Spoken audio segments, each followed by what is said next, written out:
March 10th, 2023. Blue Line Paranormal embarks on an investigation in LaGrange, Tennessee. In 1862, these grounds were occupied by federal troops. It served as the headquarters for General William T. Sherman and was used as an emergency hospital during the war. This house is being turned into a bed and breakfast. But first, Blue Line Paranormal must find out who's inside. For the first time ever, this plantation house will be investigated. This is the story of Blue Line Paranormal.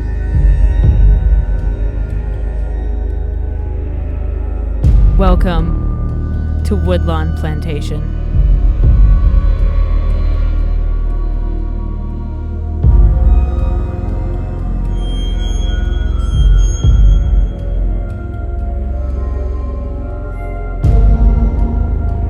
Well, my name is Honor Salazar, and I am the team's curandero. You can also call that, I'm the team's healer. I also do a lot of protection products for the team and for other people who might be tagging along on the team with investigations and for other clients. Just a couple of deep breaths in and out for me. Relax. Just think of yourself as a gate and you're just opening up. I'm just driving up the driveway. Relax. You're blocking me. There you go. I feel you. Okay. 3 questions. Okay. Answer honestly. They have to be honest answers, and no is perfectly acceptable.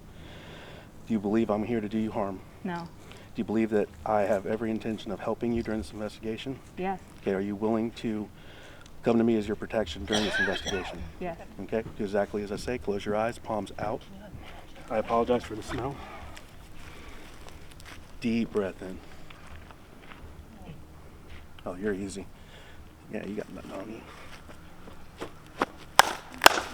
My first paranormal experience, there's been several of them, but starting as a child, in my culture, which I'm Hispanic, we call it malo ojo, which is evil eye, which is something that you find in every culture in the world. But we really believe in it, and because for us it's true. When I was a child, I remember this. Now, of course, this can be debated, but I was healthy, I was happy, I was at my great-grandmother's house, we were having a barbecue, and for some reason, my mother just didn't like one particular lady talking to me, giving me compliments. Of course, I was, a small kid, and how adults are, kind of dote over children. And later on that night, wasn't much longer, maybe 6, 7, 8 o'clock at night, something was around bedtime, I broke out in a horrible fever. Just out of nowhere. And like I said, I was fine earlier on, no problems running around. And my mom performed what we call a la limpia in Spanish, or a cleansing, which uses an egg, and it's a very stylized ritual, but we believe in it in our culture. Because the fever was bad enough, my parents waited as long as they could, didn't administer any type of medication, but they were afraid if it went any higher, I'd be headed to the hospital. It was well over 100. So my mom did the last ditch effort before going to the hospital, which is La Limpia. My fever broke. Kind of unusual. That's one thing. You could easily say it was just, coincidence to happen to break, and kids pick up all kinds of stuff, makes them stick all the time. But, this happened more than one occasion, where it was exactly like this. So, that was kind of like my introduction into this kind of stuff. And I've heard stories of malo ojo and stuff growing up as a kid. Of course, you never really believe it till it happens to you. So that was my really first, I guess you could say, paranormal or experience with the paranormal, or kind of spiritual stuff in that sense. You feel like a coldness flows over you, or even like we were just in this other room and something passed right by me and it felt like this, like look forward. As if somebody walked by you. It's pretty common. Yeah, this room feels pretty light. I think Amy used up all the energy. She might have. Or, like we just discussed, the portal. I mean, sometimes stuff comes through. Or, it's just like random, like energy coming in and going out. I mean, that could be why we get activity one minute and then the next there's nothing. So I work in forensics. That's what I've been doing for 15 years.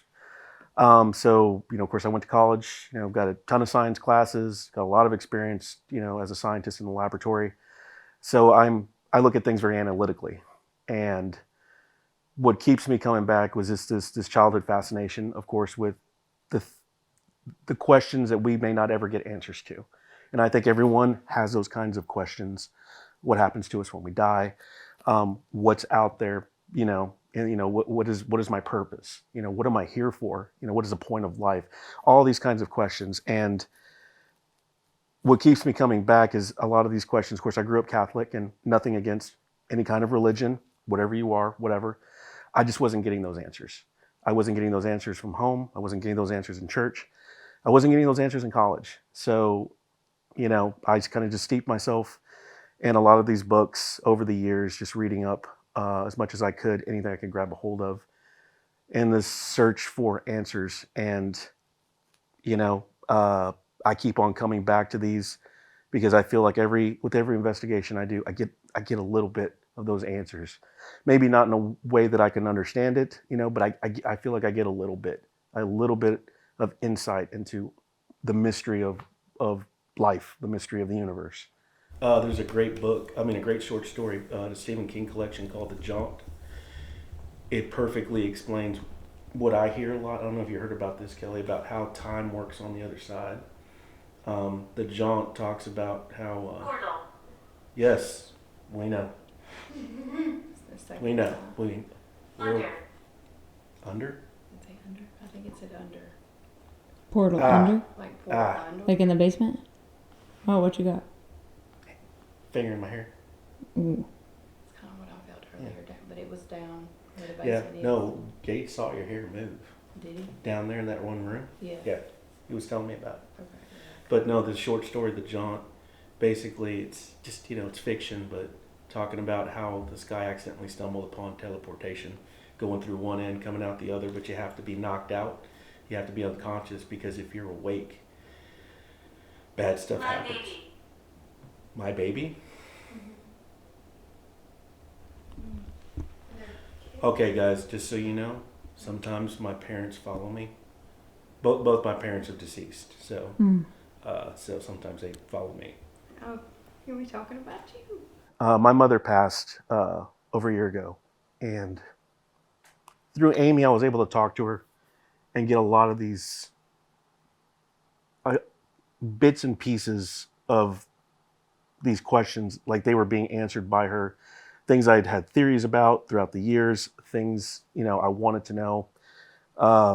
So I got some of those answers. Some of them I wasn't told, maybe because we're not allowed to know, maybe because we can't really understand it. We can't grasp it until, it's like that saying, you don't really know only people who knows what's over the edge are the people who've already gone over it. So it's not like they can come back and tell us, but, at least through Amy, at least with my mom and my dad, who had also passed in 2005, at least I got some of those answers. So I'm thinking the longer I stay in this, eventually a lot of my questions will get answered.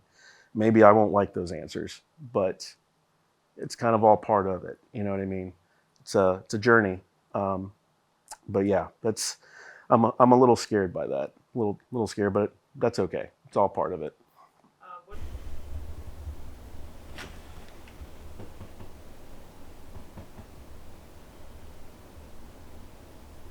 My head's throbbing, it's bumping. I don't know about yours, Kelly. Going on that tie. Oh man. Yep. That's exactly where mine's at. Right there. Yeah. What have I learned here tonight? To my knowledge, this house has never been investigated by another team. So this is a rare opportunity to come to a wonderful historic building like this, and to be able to sit down and try to commune with the spirits, whatever was here, find out, about its past, what's happened here, some of the events. I've learned a lot. Of course, I do know that this was at one point in time a field hospital for both sides. And that's what we've been getting a lot on, spirit boxes. through other forms of divination that we've been doing. We've been getting a lot of that coming through. A lot of pain, suffering, hunger. So yeah, that's learning a lot about just walking through this house. When I first walked in here, it was so heavy with something. Only a couple of spaces in this house were actually feeling pretty good, pretty decent, but for the most part, there's a lot of heaviness in this house, which makes sense with its history. Is there anyone in particular you want to talk to tonight? Are any of them in this room? Can you point to them?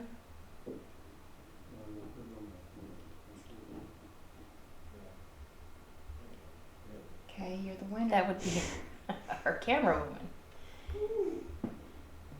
Anybody else? Can you point to them?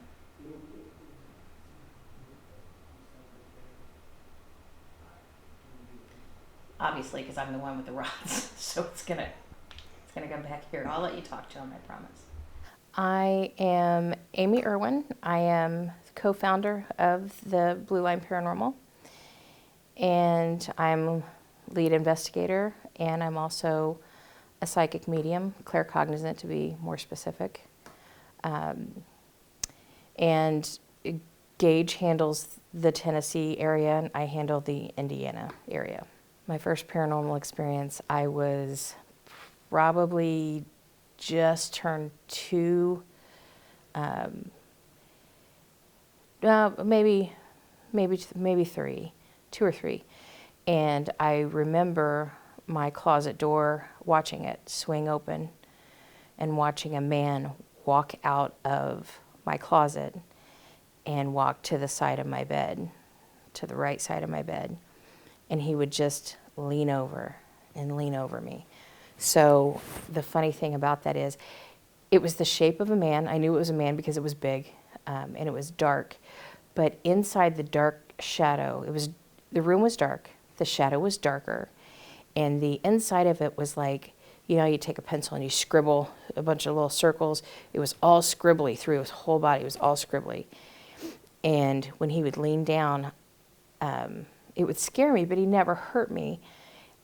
So at that age, I started to sleep on my stomach to protect, I knew instinctively to protect my organs. And I would sleep on my stomach, and I'd have them pull the covers up so it looked like my bed was made. And I would sleep with my head under the pillow, just my nose and my mouth sticking out so I could breathe. And I did that, I swear on my life, I did it into my 30s. And I'm 49 today. Don't judge me. 49, and I've only stopped doing this in my mid-30s. And I'll be honest with you, to this day, I have paranormal activity in my home, and when I'm with somebody, I'm okay, but when I'm by myself, if I become uncomfortable, I sleep with like 40 pillows on my bed anyway, but I will have my head on a pillow because I'm an adult, but I will slide another one on top of my head and just have my little nose hanging out. Do you know this is going to be turned into a bed and breakfast? Yes. Oh, he loves the idea.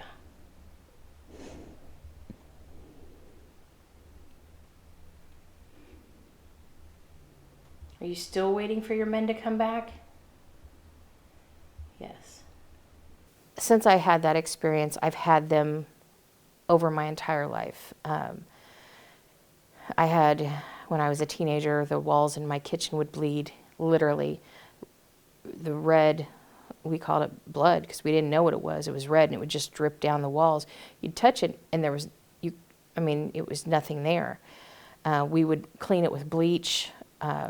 Nothing would touch it. And then the next day we'd come in and be gone. And then it would happen again. So these kind of things always followed me.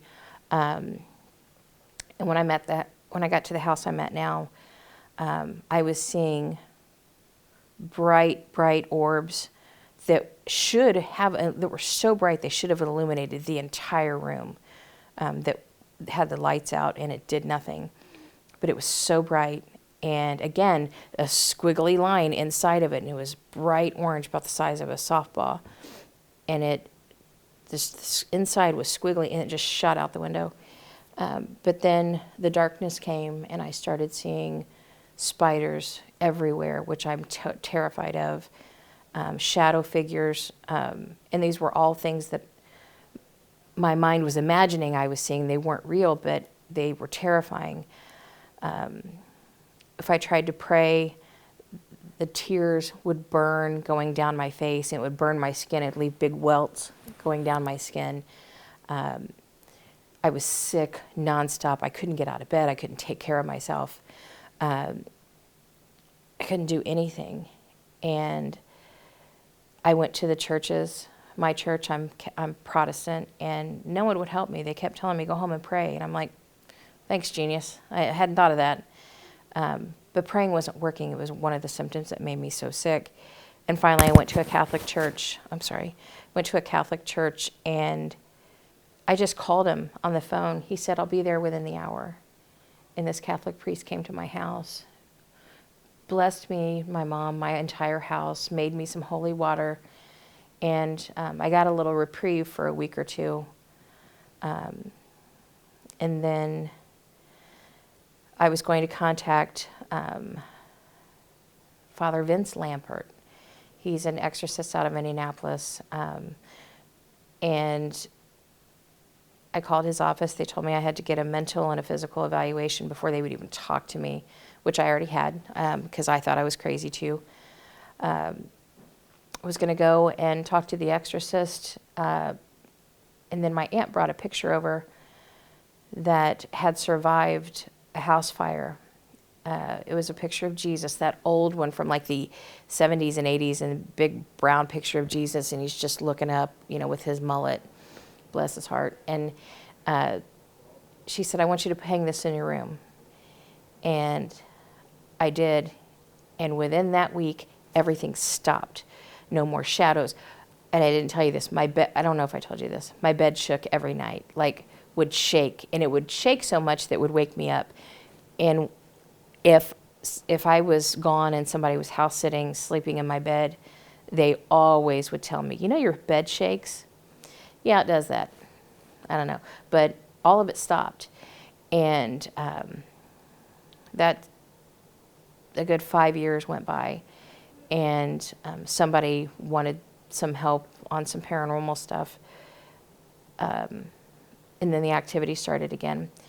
And I ended up going to a Catholic priest, a different one, and he just looked, as soon as I walked in, he looked at me and he said, you're here for a reason, and you have a gift, and you went through something very dark in order for you to help other people. He said, you did it, and you had to do it alone, and no one would help you, and now you understand that there are people out there that need help, and they can't get it. And that's what you're for. So he told me that it was my purpose. And I knew as soon as he said that he was right. And everyone keeps telling me, you're asking, why are you doing this? Why do you keep going back to ghost hunting when it affected you that way? Oh, somebody's got a flashlight in the other room. Why do you go back when it's affected you this way? And my answer is always the same. Because somebody needs me. And I didn't have anybody, and I don't want anybody to go without that help and to feel that desperation and that despair, and nobody should have to go through it alone. Is there anybody in this room with us right now? Yes? Can you point to where you're standing?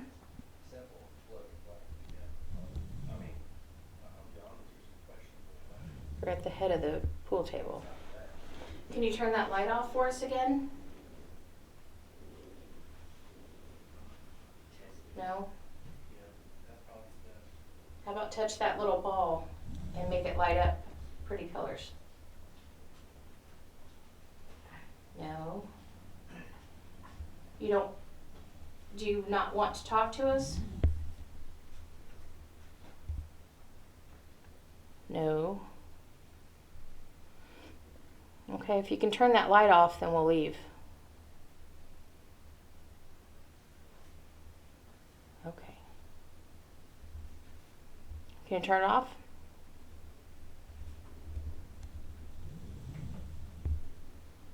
I mean, you can do it when we're not in here. So can you do it now while we're standing here? Excellent. All right, promise is a promise. Thank you.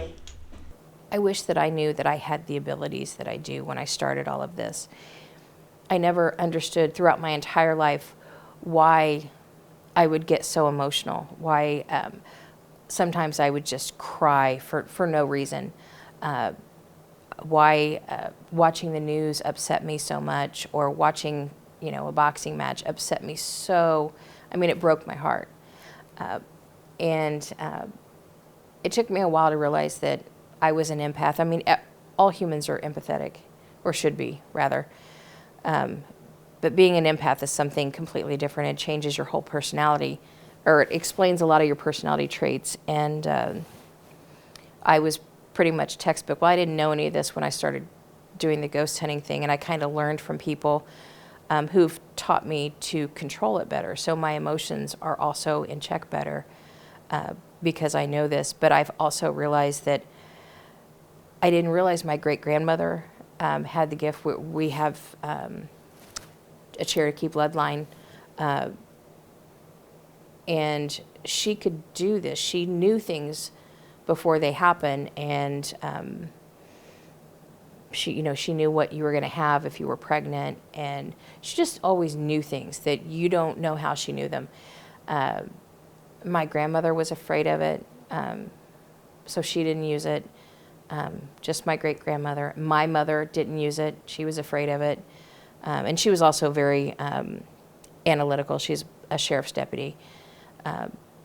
But when I started doing this ghost hunting, I realized that someone in a room would ask a question, and I knew the answer.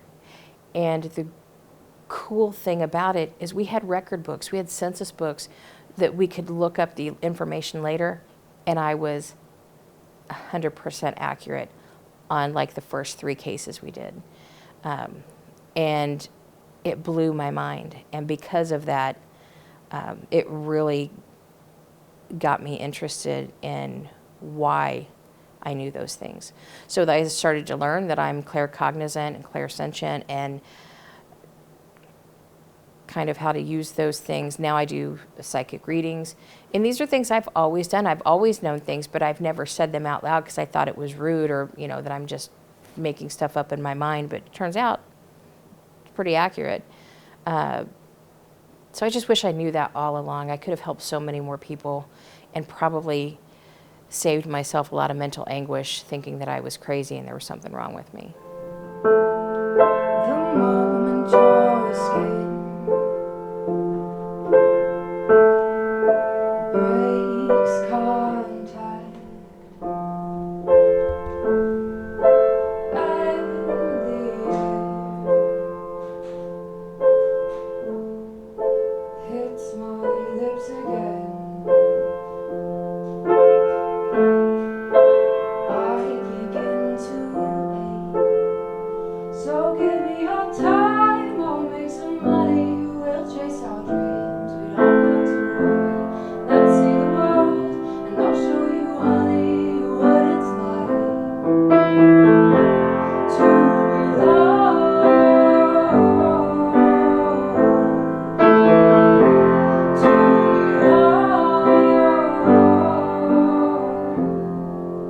Really, we didn't know anything about this place. We were told maybe a week ago that we were going to come here. I didn't know until we got here that this was General Sherman's house.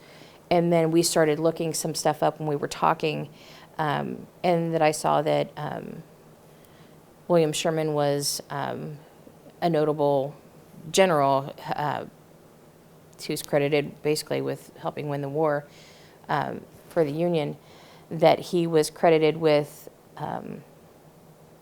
coming up with this, warfare technique, I guess, that really helped turn the tide for us. I say us because I'm Yankee. So just showed that he, who he married, and that he was really adept at strategy. So I don't know a whole lot about this house other than it's like 600 acres, I think. There's a slave quarters outside, and there's a lot of property here. And just seeing it in the daylight, it is so large, and we can't even begin to imagine the property, that goes back. And I don't know much about it, but I'll tell you what, after being in this house and seeing what I've seen, I'm going to learn a lot more about it, because now, and I don't even like history. I'm not a fan. I don't like old houses. I fell in love with this house as soon as I walked in. And there's a lot of weird feelings here, a lot of, heaviness in some rooms, because I'm sure a lot of tragedy happened here. It was also a hospital, a lot of sadness.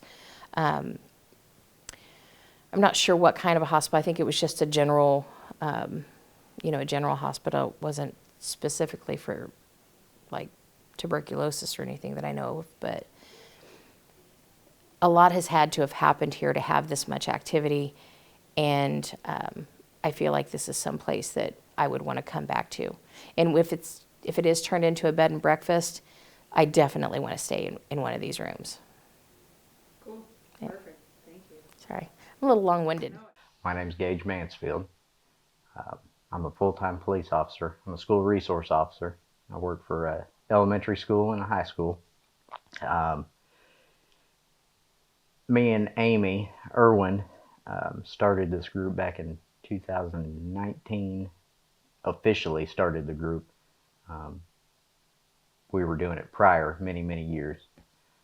But I wanted to create a group that was first responders, law enforcement, and that kind of stuff, to solidify the, be more investigative.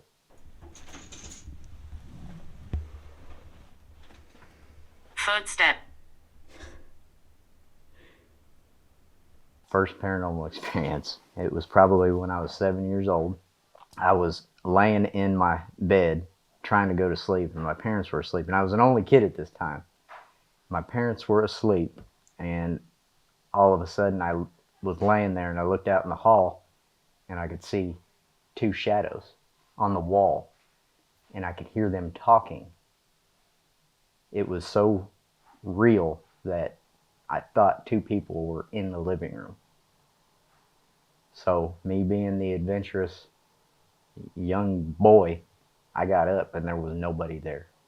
And I looked back at the wall and the shadows were gone. That was the first one.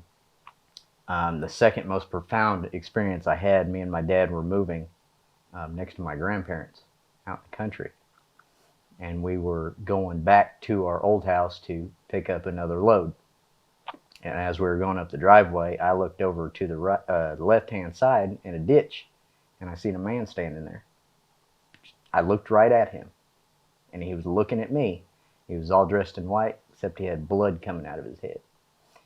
I freaked out to the point where I yelled at my dad, and I told him to stop the truck. And, of course, my dad looked at me, and I looked back at him, and I said, "There's a man in that ditch." And we both looked, and he was gone. Come to find out, a guy had rolled his truck there and died instantly.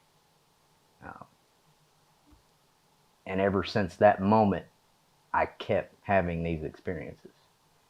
And then I started to develop an ability where I see flash images. It's just a flash. I can't hear. They move their mouth, so I can interpret what they're trying to say. I'm still not fully aware of what that ability fully entails, but I use it, and when things come through to me, I've got to get it out or it's just going to keep going. So Amy says I'm a medium. I don't really like to use the word psychic medium just because, I just think it's an ability, but that's me. What's going on?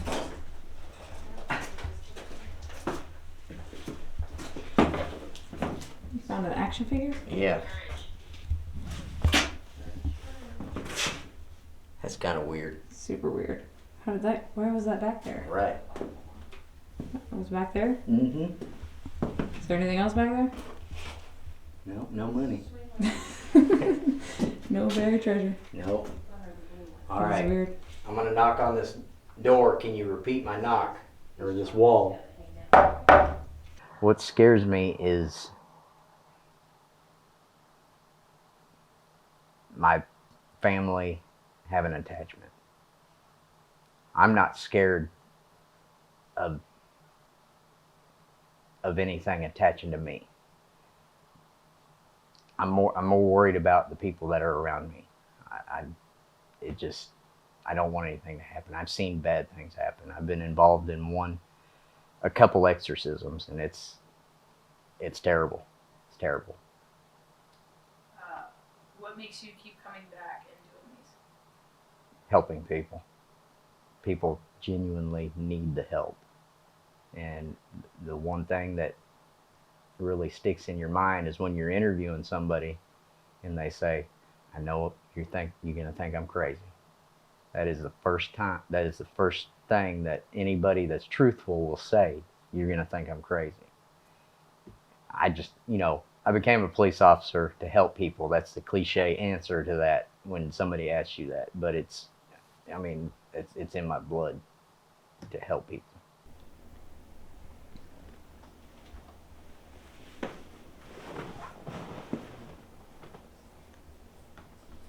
Pinch my neck. Andre, is there something on my neck? Your neck is red. Your neck is starting to get a little blotchy. Something felt like it pinched it. Yeah. Give me that. Shine that on there. There, let me. Oh yeah, it's definitely. And you weren't even touching. He barely touched Here, you. move that light away from me, so I can see that. Yeah, I can see it clear as day. Ooh, someone laid hands on you. Ow. Yeah. It's still burning. Yeah, it's bright red. You got a 1 to 2 degree temperature differential between you and this I your can phone. feel that. It's a whelp. Yep, it's popping up. Is that you scratching me? Damn. Because I'm telling you right now that does not scare me. I've learned a lot. I used to be, when I was little, I used to be scared of dying. I am no longer afraid of dying because I know where we go and I know what happens. I've been shown and I've been told multiple times, and it's the same thing. It's consistent. I wish I would have known that when I was younger. It wouldn't have hurt so bad. My cousin in 2008 killed himself. He hung himself at 18. And that night, me and my cousin had slept down in the basement. He'd done it in the garage. And we, being ourselves, we were 16, we set a beer bottle up because he liked to drink it and said, all right, Josh, if you want that, go ahead. We woke up the next morning and the bottle cap was off the beer bottle. So, and that hurt me for a long time. And I actually had, I spent years trying to get in contact with my cousin. I couldn't do it. Recently, I made contact with him, and he said, I'm okay. And, being in law enforcement, I've been involved in everything. I've been involved in the shootings. I've been involved, you name it, I've been involved with it, unfortunately. And that particular experience with my cousin, he was holding the hand of the young man that I had shot. So it really, you shouldn't be afraid of death. It's okay. There's life after. Look at that. Yeah. And nobody has walked through here or anything. Mm-mm.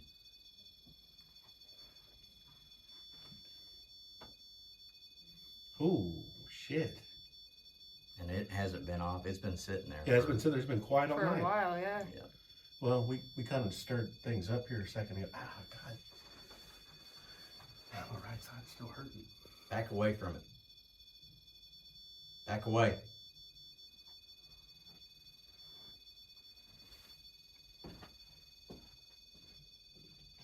Wow. That's wild. Mm-hmm.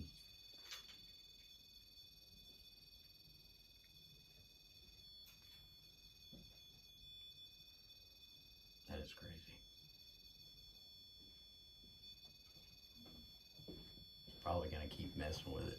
Yeah. Look at that. That thing's grabbing a hold of it. He's pissed. That's a grab. Yep. Wow, I've never seen that REM pod do that. Mm-mm. Jeez.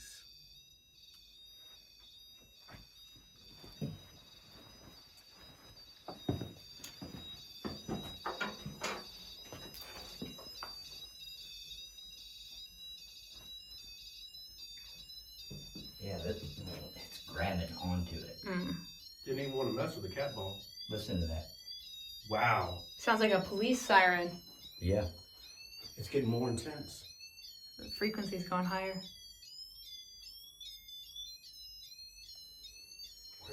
Where's that iron thermometer? What are you doing? It's draining it. Yeah, it's killing the battery, huh? It's Dead. dead. It's dead. Holy shit. And you checked them batteries before you... That's a brand new battery. Yeah. That's brand new. It was sapping its energy. Damn. On purpose. Yeah. It was doing it on purpose. Yep. It's trying to get us to leave. Look at that. It's still lighting up. It's just dead. Oh, dude. Yeah. My head is bumping. My head is bumping right now. Now it's back to normal. Look. No, it's dead. That is completely dead. Wow. We have a website, bluelineparanormal.com. I have my personal number listed on there. If anybody, you can call, text anytime. I may not get to it right away, but I will call them back.